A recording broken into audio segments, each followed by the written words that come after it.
Patrick's got first blood this morning. Good morning, everybody. I talked to Patrick earlier about, I was on the phone with Patrick this morning, I guess on his drive into work, talking about some stuff that's going on in private equity and a massive number of bankruptcies that are on the horizon. Y'all, it's going to be an interesting summer this year with a lot of that stuff going on. But this morning, I want to talk about the DOE. He did it. He did. I'd have voted for Donald Trump for this alone. He issued the executive order to begin dismantling the Department of Education. Right? And we've talked about this over the years so much. I'm sorry, I've got one more article that I meant to have pulled up.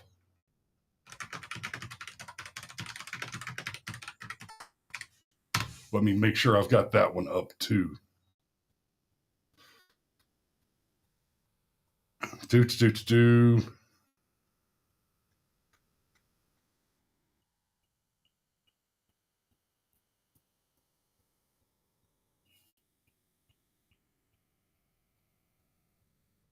Yeah, I know. We just had dead air, and I apologize for that. I try not to do that. Okay, you know what? We can focus on. We'll go with the Federalist for this one, and talk about what the Department of Education has meant. So, a new report raises questions about how the U.S. Department of Education monitors performance of its wide-ranging elementary and secondary education programs. Y'all, the United States spends more on education than any other country on the planet, and somehow has education outcomes toward the bottom of the pack among competitive countries globally. The Department of Education is essentially one big boondoggle built to bolster teachers' unions at the expense of students. We saw during the pandemic. The teachers' unions had that big meeting where the chief said, "Look, we're not in the business of taking care of students. We're in the business of taking care of teachers." Okay, they made it very so. To be clear, right? They should be, right? A teachers union should be in the business of looking after the interest of teachers. But here's the question: who looks after the interest of the children, of the students? There is no students union to serve a similar purpose. The teachers unions are evil.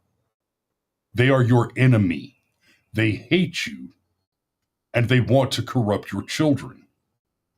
The Department of Education does little more than enable that. So at present, we have a public education system that intentionally works to make your children dumber.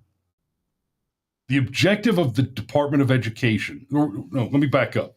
Because the Department of Education's only been with us since the 70s, right? A little over 40 years. The original expectation, the original intention from the early 1900s of the work of the American education system, the public education system, okay, let's be clear on this. The public education system was to guarantee that the citizens of the United States, that the children of the citizens would have enough education to follow simple instructions and do basically retail math, right? They can do just enough math to sell you items and make change, to work a till, to work a cash register. The objective was never to give your children the tools to be successful. In fact, it was always the objective of the public education system to set them up to be useful, low-level employees with the expectation that the smartest among them might rise up to some form of middle management, but never should they be handed the tools to threaten anybody in a position of power or anybody with actual wealth. That's why your public education doesn't include meaningful conversations about compound interest, about investing, about balancing a checkbook, about the importance of paying attention to your refinancing positions, right? I mean, I bought this house a year ago. I've already refinanced it once for favorable terms and knocked almost a full 2% off of my interest rate, and that was I made that move within the first 9 months we were here, because you're talking about tens of thousands of dollars there, right? I mean, less than a year after I moved into this house, a refinance, right? 2%. Oh, well, it was 2%. It was a glass of milk. No, you know what 2% means? You know what 2% means on a mortgage over the course of 30 years? Well, for this property, it meant a drop of nearly 25% in my actual monthly mortgage payment. 25% off your mortgage. That's a big deal, right? In fact, it's half my truck payment. Oh, Aaron says, I'm thinking a more focus on a classical education like VDH has talked about is beneficial. A classical, so that phrasing, Aaron, speaking of a classical education,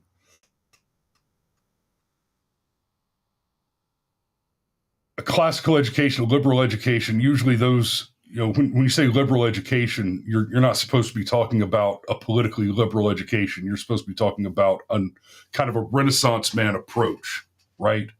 So your education includes philosophy, it includes history, it includes mathematics, literature, literacy, etc. And that kind of Renaissance man understanding of academia is fun, right? I would say it's generally good, but it's not especially practical. Now, take me, for example. My public school education, the vast majority of it was memorizing dates. Now, there's the old adage that those who ignore history are doomed to repeat it, and that's true. But knowing that bad economic conditions lead to citizens uprising, and so we should pay attention and make sure that the dollar doesn't collapse in order to avoid civil strife and civil war in the future, right? I can explain that to somebody. But let me ask you this. What practical value have you personally ever been served by knowing the date of the signing of the Declaration of Independence, for example?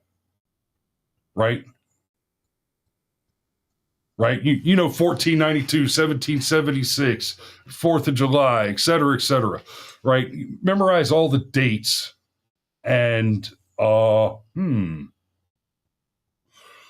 value has that ever had? That might make you sound smart when you're arguing politics, policy, news, etc. I've memorized a lot of those dates over the course of a classical liberal education, right? And I mean, guys, y'all are tuned in and watching the show right now. I clearly sound damn smart when I'm talking about a lot of this stuff. And let's be fair, I do know my stuff. I'm a military scholar, right? And I do know a lot of that stuff, but what practical use has that ever had? It's never helped me clean a rifle. It's never helped me skin a deer. It's never helped put food on my table, right? Now, mathematics that I learned in school, a lot of that had some practical value. Amusingly, I never took trigonometry in school, but I learned a shitload of trigonometry working as an industrial electrician, building paper mills, oil refineries, and stuff.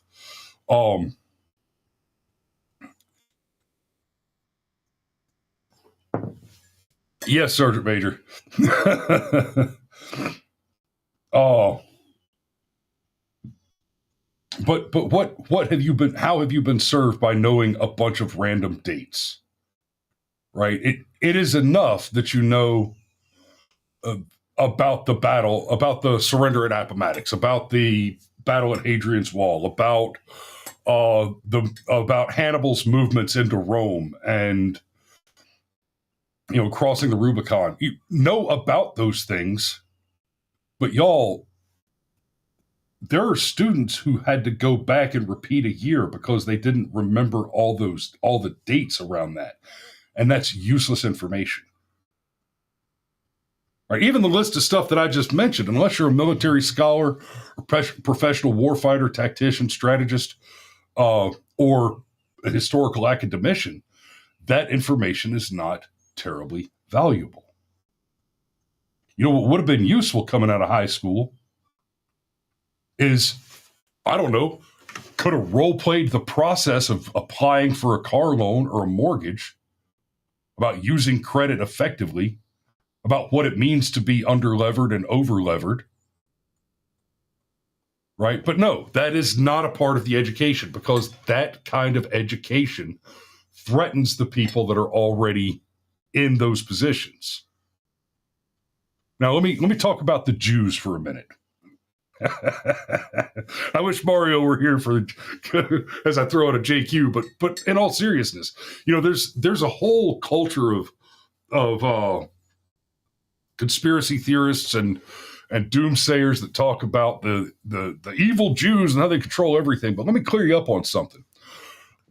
Years and years ago, I bought an Aflac franchise and I ran it in Savannah, Georgia for about a year. And back then I had a business partner, a guy named Morris, and he was an Orthodox Jew. And we would talk politics and religion all the time. And one of the things that he told me that was just a revelation for me is that they sit around the dinner table with the family, mama and daddy and all the kids, and talk about money. Right? There's the stereotype about the rich Jew, the greedy Jew, et cetera, et cetera. And that is rooted in something. And what it's rooted in is, as a religious mandate, Jewish men educate their children on money, on how to use savings, how, like, for example, I mentioned doing the refinance on this house recently, and that saved me around $500 a month in mortgage payment. Let me ask you something, guys. Y'all out there with a job working for a living, what do you think it would take for you to get yourself a $500 a month raise? Right? What? $500 a month?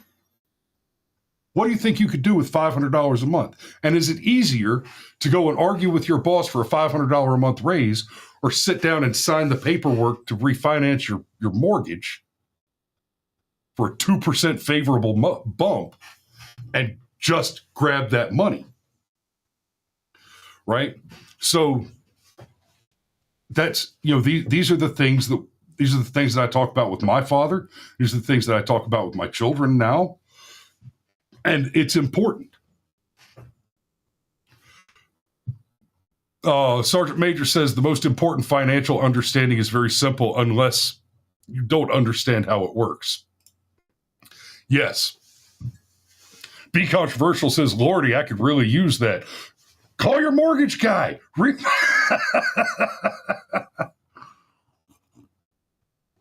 But for real, that is a thing that the Jews do right. And there are a lot of things. Jews talk to their kids about how to save money, how to make money, how to invest money, right? While other people talk to their kids about how to get into a welfare program. Sergeant Major says you're overlooking the tax implications. It would be a $1,000 raise. Correct. Exactly. Yeah. For you to make an extra $500 a month, to keep that $500 a month, you'd have to get a $1,000 raise per month to overcome the tax burden.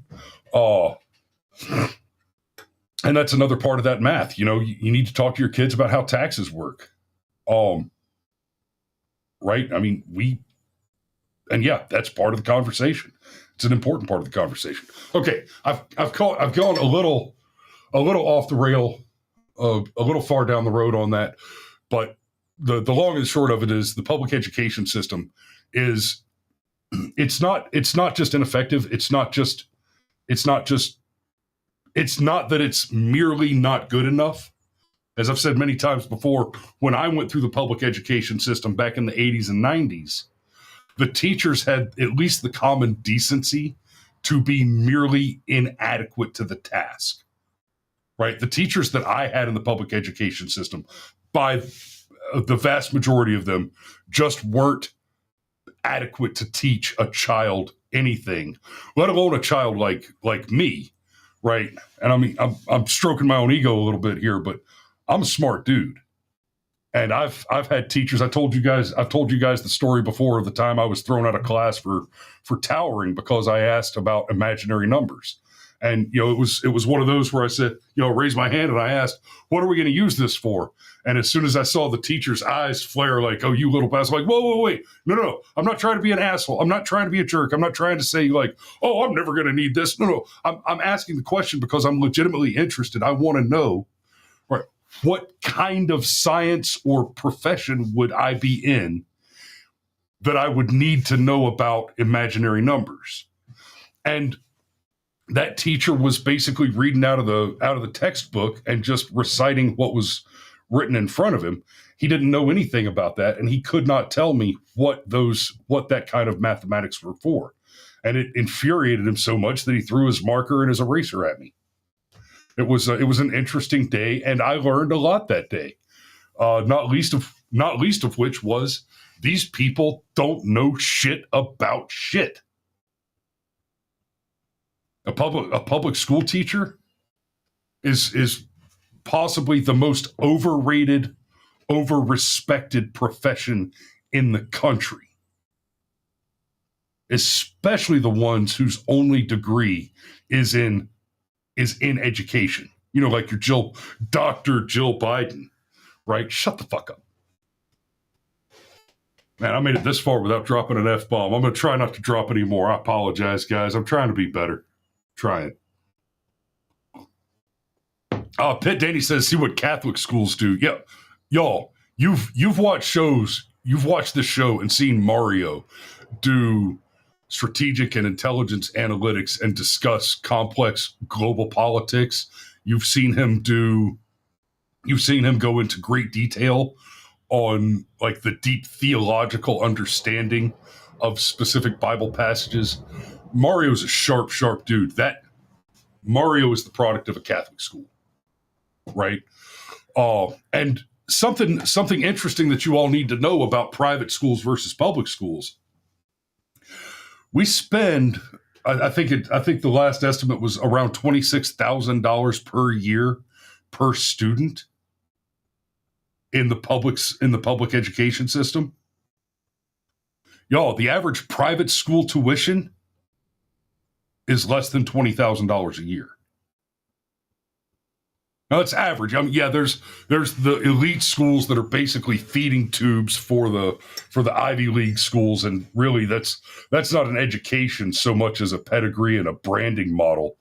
And you can spend $100,000, $250,000 on one of those, but just going to a private school, private Christian academy, for example. I think the one in Conyers. It's been a few years since I talked to Janice about her tuitions, but I want to say that they're somewhere in the $12,000 to $13,000 a year range. And I mean, by comparison, that's nothing. And those schools have fantastic outcomes, right? Sergeant Major says $17,000 a year. No, I think it's higher than that now, Dad. Where's the fast facts on homeschooling? Okay, that one. Let's see. The department currently receives $38 billion for its major K through 12 education programs. Not paying attention to where the money goes. $21 million in a discretionary fund. I might have gotten that number confused with something else, Dad, but I think that number is higher than 17,000 now. But my point remains. That's still more than what you're paying for most private schools today. So Donald Trump has ordered the Department of Education to be dismantled. Now, I obviously fully support this maneuver. I'm super happy with it. Trump orders a plan to dismantle the education department while keeping some core functions. This maneuver has been criticized, and of course the criticism is, well, you need an act of Congress to do that. No. He needs an act of Congress to officially end the Department of Education. But like all cabinet positions, like all cabinet level federal agencies, the Department of Education is subordinate to the administration, to the executive branch. Right? So just like Obama can say, stop enforcing border laws when it relates to this particular group of what we're now calling dreamers, and he can instruct the executive branch just to not enforce that law, the Donald can absolutely instruct the executive branch to stop wasting money on the Department of Education. He can absolutely declare a political holodomor on an agency that is subordinate to his authority. So, no, there's no question about the legitimacy of Donald Trump's maneuver to shut the department down. He can just starve it out. And then it goes on, without congressional involvement, then it goes on and it just sits there with one or two employees to continue to maintain the facade of its perpetual existence. And of course that, but it's still there, right? Until an act of Congress officially disbands it. But without the act of Congress, this is where that becomes important. Without the act of Congress, then that shell sits there. And the next time you get a Democrat necromancer in, he can just bring in more and more corruption and stuff that corpse until it stands up and walks again. And when you do it that way, zombies eat brains. The next Democrat to take the White House will reanimate that particular dead department and feed your children's brains to it until we just have no more competitive capability amidst our young people, and we have to give the whole damn national economy over to HB1 visas because white replacement. Wow.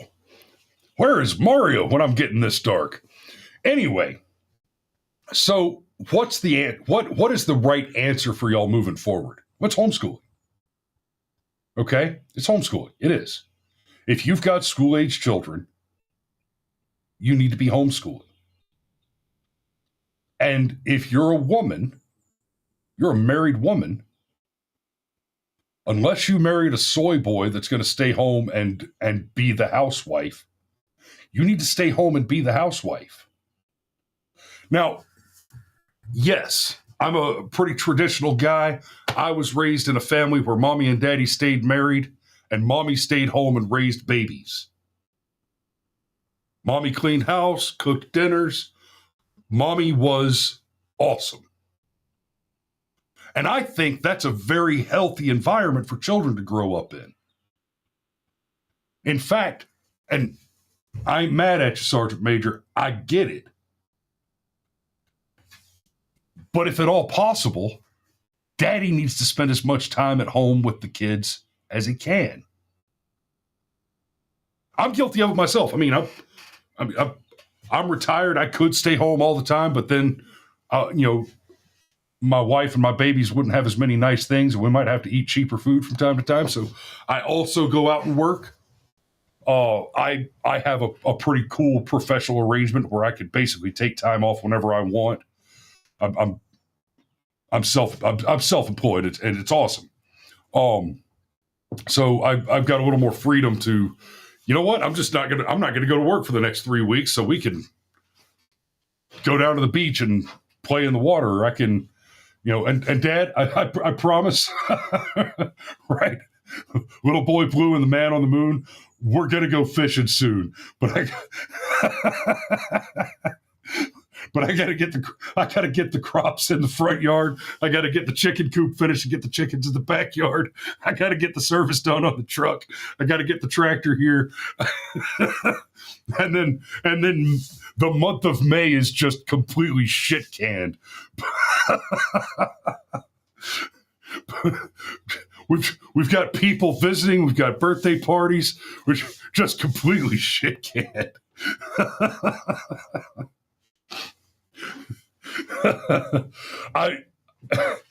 Dad, I talked to Patrick about April 9th this morning. I can't promise that right now.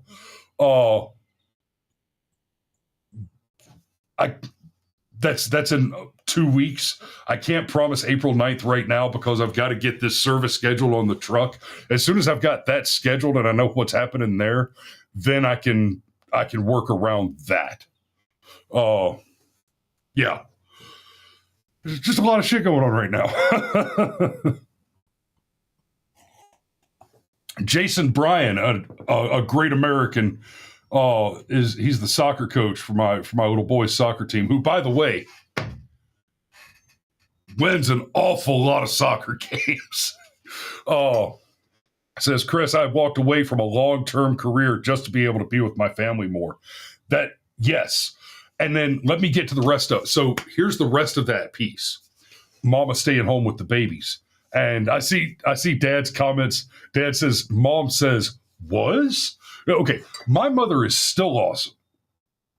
Right? And I mean, my mama is so awesome that when my wife and I were still living in Hawaii and my folks would come visit, right, Fee would tell her friends at work, oh yeah, my in-laws are coming in. And people, oh God, that's got to be tough. What, you got to put up with the in-laws for a week or so. And not my wife. No. Her friends would interject and say, no, y'all don't understand. Ma's coming and she's going to make pie. So, for those of you who have never been to the farm, Jason, we got to sort you out on that, brother. We got to get you to the farm sometime. Never come to hang out with the family. It's a special thing. But anyway, Sergeant Major says we can go fishing when you drop the ride off to be repaired. Yeah, I just gotta get the dates together, old man. I'm going to get it looked at after I go to the VA today. But so yeah, mama staying home, raising babies, good for the babies, good for their health, good for their mental attitude, good for the family relationship, and it's good for the pocketbook. Feminism has done so much damage to our country and our economy. Let me explain you what happened. Okay? The feminists came in and said every woman should be able to have a career. And nobody stopped and looked at them and said, what are you talking about? What do you mean should be able to? Right? Make no mistake. The whole feminist movement was very much like the gay rights movement, the trans rights movement, et cetera, et cetera. What rights? What rights? Okay, before there were arguments about voting rights,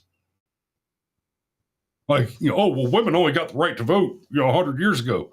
Yeah, and men had the right to vote like 50 years before that, right? They try to paint it like men have been voting for everything since time immemorial. No, that's not how that worked, right? Men didn't have the right to vote for the 2,000 years prior, and then finally women got the right to vote. No. In fact, until shortly before the women's suffrage movement in this country, it was still that in order to vote, you had to be a landowner. Not a white landowner, not a male landowner, a landowner. Women could vote in this country long before the suffrage movement. The same was true for blacks.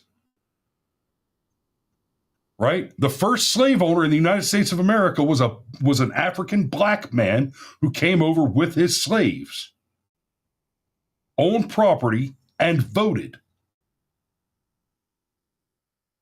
And then you get all this nonsense about, well, women aren't allowed to have jobs. They just have to be they just have to be married. No. In fact, the truth is rather the opposite. A woman always had the choice to have a job or get married and be a housewife, basically. They could choose one of those two paths. Men never had that choice. Their choice was either to be a perpetual bachelor or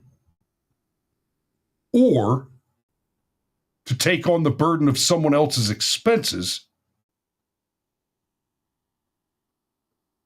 But his choices never included, until very recently, until the mass intentional emasculinization, the intentional destruction of the American rugged individual male, his choices never included be a house husband.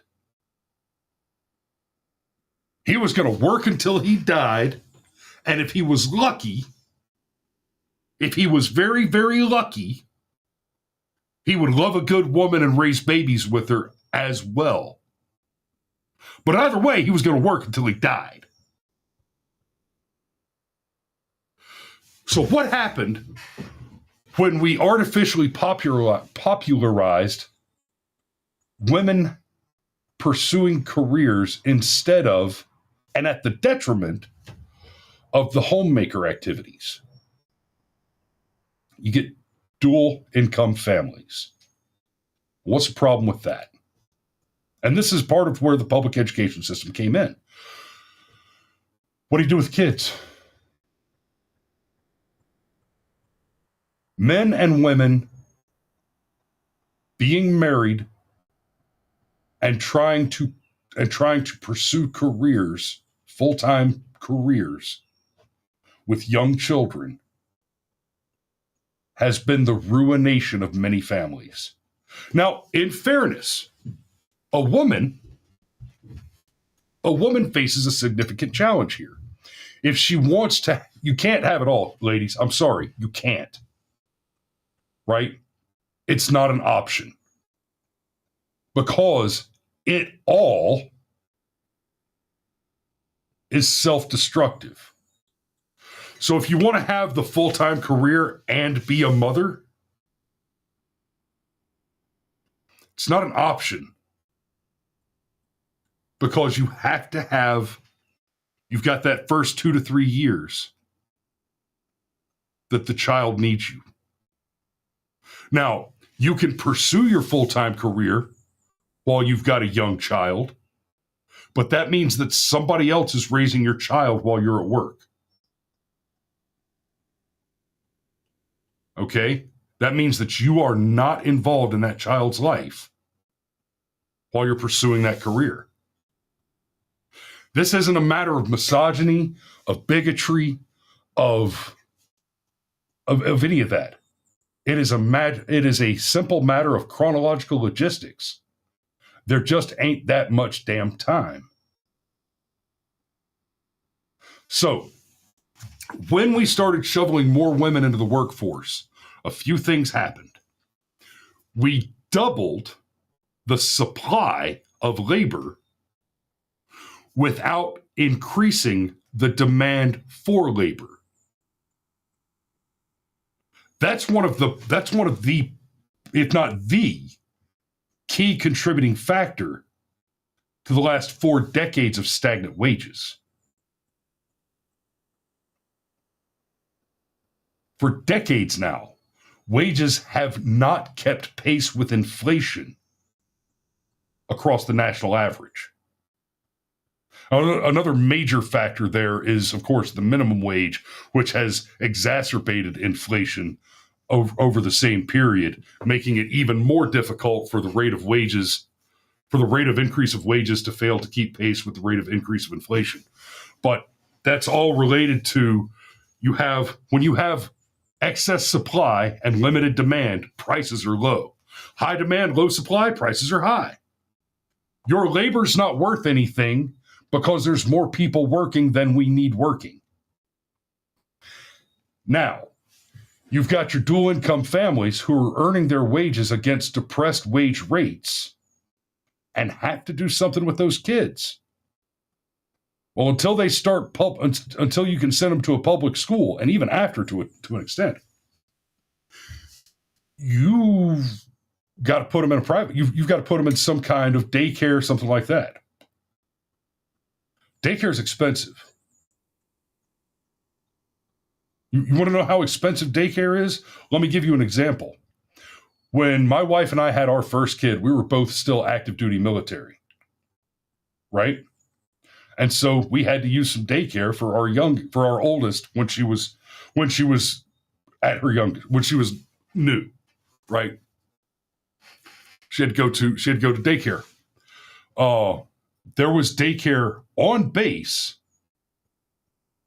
that was managed by the military, but we still had to pay for it. It was so expensive that we linked up with actually Mario and his wife. We linked up with our buddies, the Romanos, who also their first kid was born around the same time as our first kid. Like real close. A little spooky how close. But at the time, we found a girl that we hired to be our live-in nanny. Right? So we hired a live-in nanny. She lived at Mario's house in their guest bedroom, and room and board was part of her compensation package. And we were paying her wages, room and board, and that was less than the cost of daycare. Not for both of us to put our kids in. That was less than either of us separately was paying for the daycare. Right? So our total cost on the nanny ended up being about 25% of what our otherwise total childcare cost would have been. Does that make sense? Now, follow me forward on this. You got mommy and daddy both working, right? Daddy makes $50,000 a year. Mommy makes $50,000 a year. Okay? 2 kids, $30,000 a year for childcare, right? Oh, and mommy and daddy both have a car. Let's, talk about your average young family.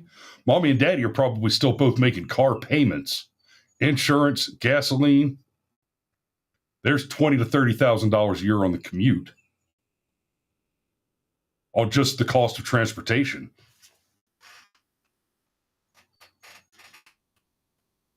Honey, what are you working for? You're getting less than nothing out of abandoning your children. And it's worse than that. You get a power couple. Mommy and daddy are both making $100,000 a year. What do? They go after an elite child care system where it costs twice as much, and they've been sold a bill of goods. Oh, well, it's elite. Your child will get special diets, special treatment, extra education, early education, and you find yourself you're still spending the damn money. Aaron Olson says daycare costs single mothers 25 to 50% of their income. Yeah, and keep in mind, Aaron, right here, I'm not talking about single mothers, right? Single mothers are find themselves in a bad position where they don't have good choices. I'm talking about married couples where the family is making the mistake of having both parents working and spending money on childcare. Right? Now, and my point is that if your only interest is the financial objective, you still have to make an insanely high amount of money, right? You both have to be not at six figures. You need to be into the six figures to justify abandoning your children financially. And I say that carefully the way I say it, to justify it financially. But let me back up just a little bit. You cannot justify abandoning your children. If you're both working, that's what you're doing. Right? Boobies feed the babies. That is why the boobies stay in the cave while daddy goes to hunt the mammoth. Right? Oh. That is why the boobies stay in the cave while daddy goes to hunt the mammoth. That's pure practicality. But babies need loving. They need hugs and kisses, and they need warm voices. And when I say need, this is not some esoteric, ephemeral theory of theology and religion and spirituality nonsense. No. Babies just straight up die if you don't hold them. Right? That's without even going down the rabbit hole of how a nursing baby fares so much better than one on formula, and the science behind how that happens, which is fascinating and amazing, but somewhat besides the point. There's no good justification for abandoning the children, and then you can't justify it financially without making an absolute fortune. And even then, again, like I said, you're still abandoning the child. You're still choosing money. Don't get it twisted. I like money. I am a devout capitalist, a citizen of the united theocracy of capitalism, where the dollar is almighty God and possessions are 9/10 of your commandments. Don't get it twisted. But that doesn't mean that the money is worth abandoning the children. There's a balance you have to seek there. And part of that balance is at least one parent needs to stay and raise the babies. And in a very practical sense, it just makes more sense for mommy to do it. Right? I've gone a little further down that rabbit hole than I intended to. I meant to talk more about the homeschooling side of this. So let me get to that bit for a minute, and then I got to wrap this up and get on the road, because as much as I hate to abandon my children, one of us does have to go to work. Actually, I don't have to go to work today. I have to go to the doctor, but it's also something that has to be done. You got to take care of yourselves, gentlemen and ladies. But yeah, so fast facts on homeschooling. This is from the National Home Education Research Institute. I am thrilled to see the Department of Education crumbling. I want to see it gone. Homeschooling over the last few years. the in the 20 in the recent 2000s, the 2010s and forward, we've seen a massive spike in the number of students homeschooling. About 3.1 million homeschool students in the 2021-22 in grades K through 12. Roughly 6% of homeschool age children are educated. I'm sorry, roughly 6% of school age children are educated at home. And the the motivations. Here we go. Academic performance. The home educated typically score 15 to 25 percentile points above public school students on standardized academic achievement tests. 15 to 25 percentile points.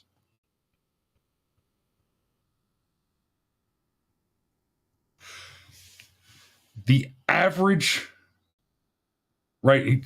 So let me explain the percentile. It's kind of, like IQ is a somewhat misleading number for anybody who doesn't understand how the intelligence quotient is calculated.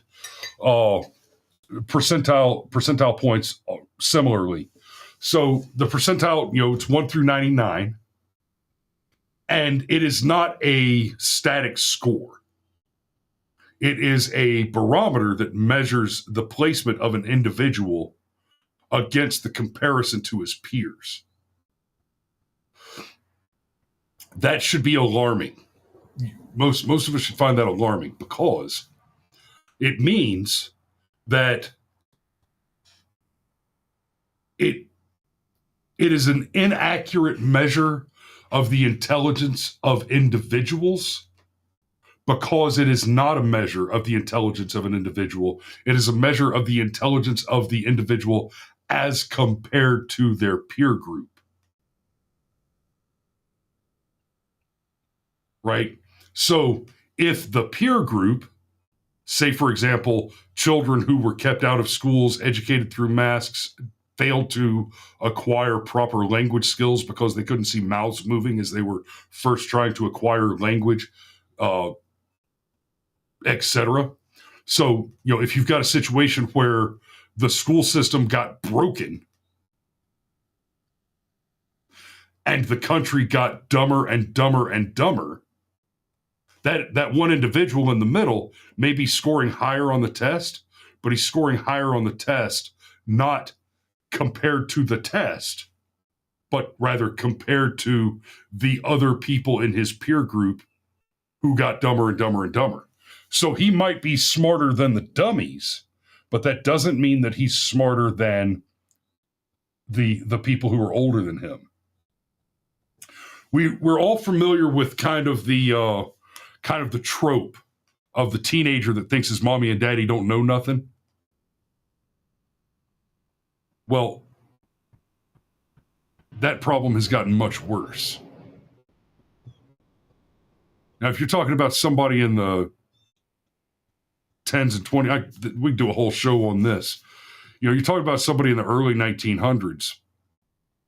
Everything that kid was going to learn of any value, he was going to learn either from his father in the family business or from his master in a trade skill as an apprentice, right?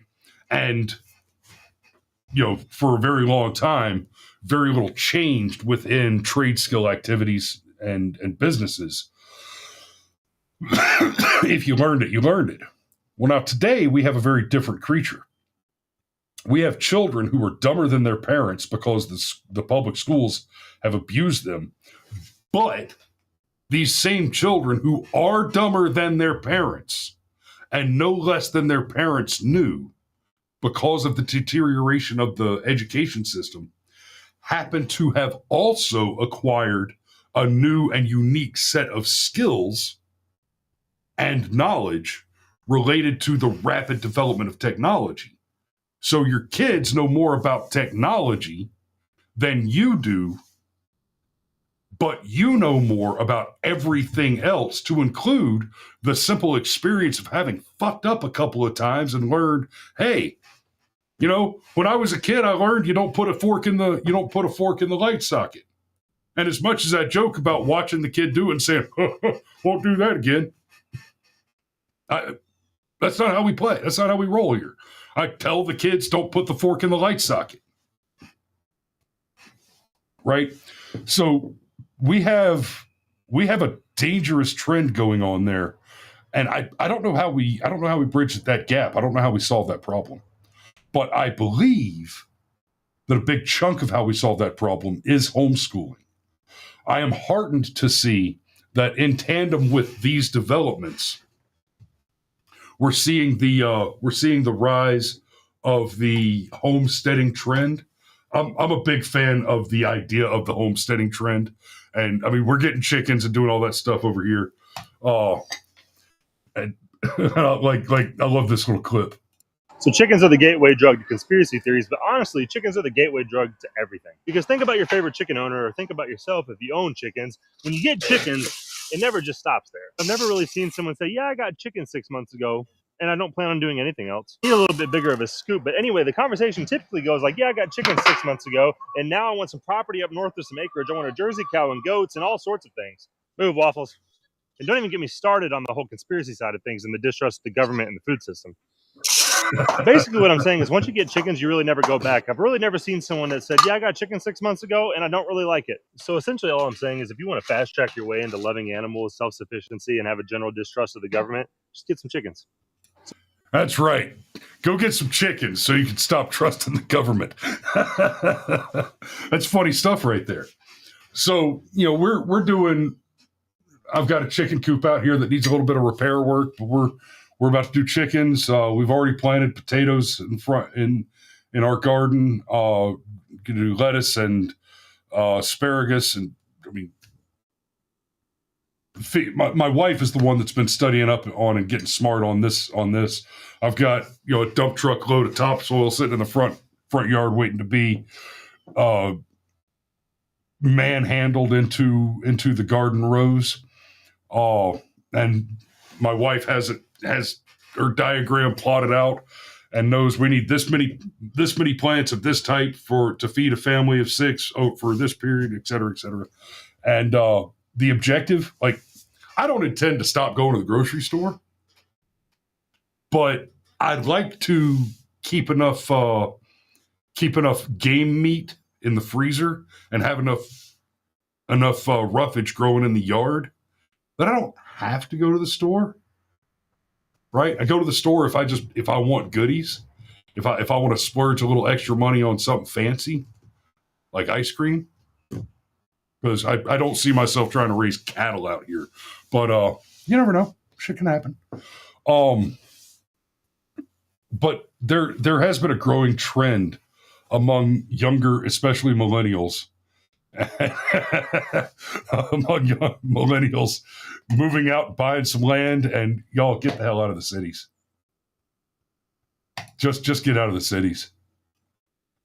I mean, don't come here. We're full.